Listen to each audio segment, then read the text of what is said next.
Will Ezra Bridger be a good guy or a bad guy when he shows up in the Ahsoka show?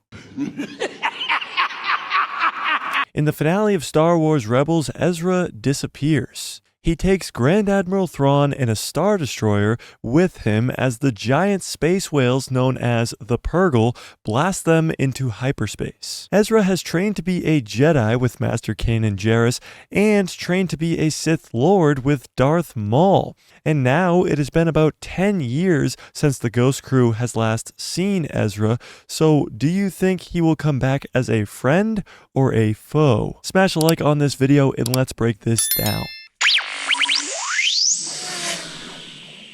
Ezra Bridger is one of the most interesting characters in Star Wars. He lost his parents when he was very young to the Empire, he lost his Jedi Master to the Empire, and he even lost his Sith Master to Obi-Wan Kenobi. Ezra has gone through so much loss that when the Empire came to take his home in Season 4 of Star Wars Rebels, he made sure that no more of his friends would die and that his home would be safe by sacrificing himself to save everyone. However, all that loss and anger and hatred towards the Empire could quickly turn into the dark side, corrupting our good friend Ezra. And like I said at the top of the video, by the time of the Ahsoka show, Ezra has been gone for about 10 years. And I don't know about you guys, but 10 years trapped in a place with no one except for the most evil guy that you know is going to be a long time. And really, anything could happen to Ezra over the course of these 10 years. Also, from Ezra's perspective, anything could have happened to his friends back home. When he left, they were losing the war, and he had no idea that Luke Skywalker was going to come out of nowhere and save the galaxy. And if Ezra were to show up as the bad guy, this would not be the first time we have seen Ezra go down a very dark path before. Back in Season 3 of Star Wars Rebels, we already saw this. Kanan Jarrus was injured and could not see anymore and was having issues of his own, so Ezra was kind of left to fend for himself, and Darth Maul was using the dark side to persuade Ezra. But he did have his friends and his master eventually come bring him back to the light.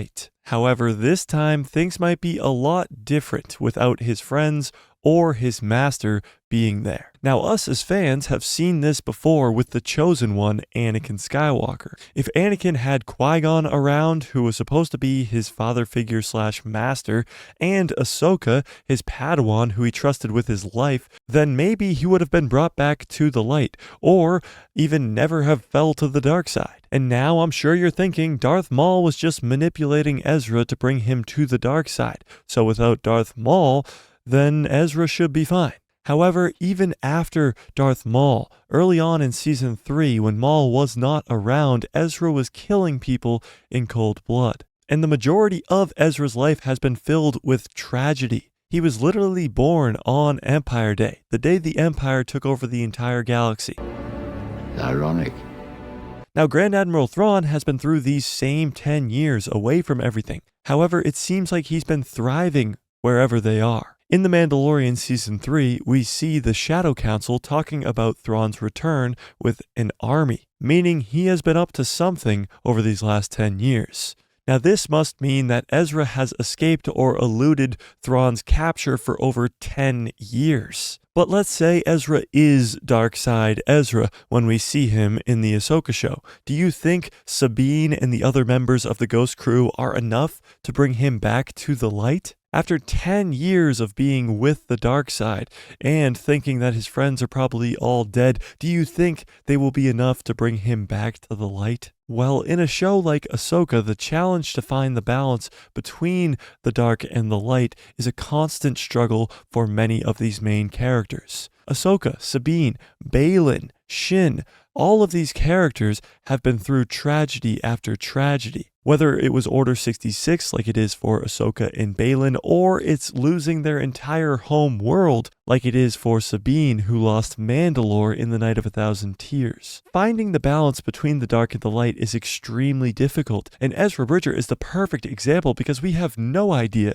if he's going to be a good guy or a bad guy when he shows up in the Ahsoka show. But tell me what you think in the comment section below. Do you think Ezra will be a good guy or a bad guy when he first arrives in the Ahsoka show? It has been over 10 years, and 10 years can change a whole lot with a person. So do you think he will be corrupted by the dark side or be even stronger than he has ever been with the light side of the Force? Tell me in the comment section below. Smash a like on this video if you liked it, hit subscribe, and hit that bell so you get notified every time I post a video. We go live every Tuesday, Thursday, and Saturday at 6 p.m. Eastern Standard Time on this channel, so don't miss out on any of that by hitting that subscribe. And if you want more, go check out this video I just did explaining who these characters of Baylan and Shin really are.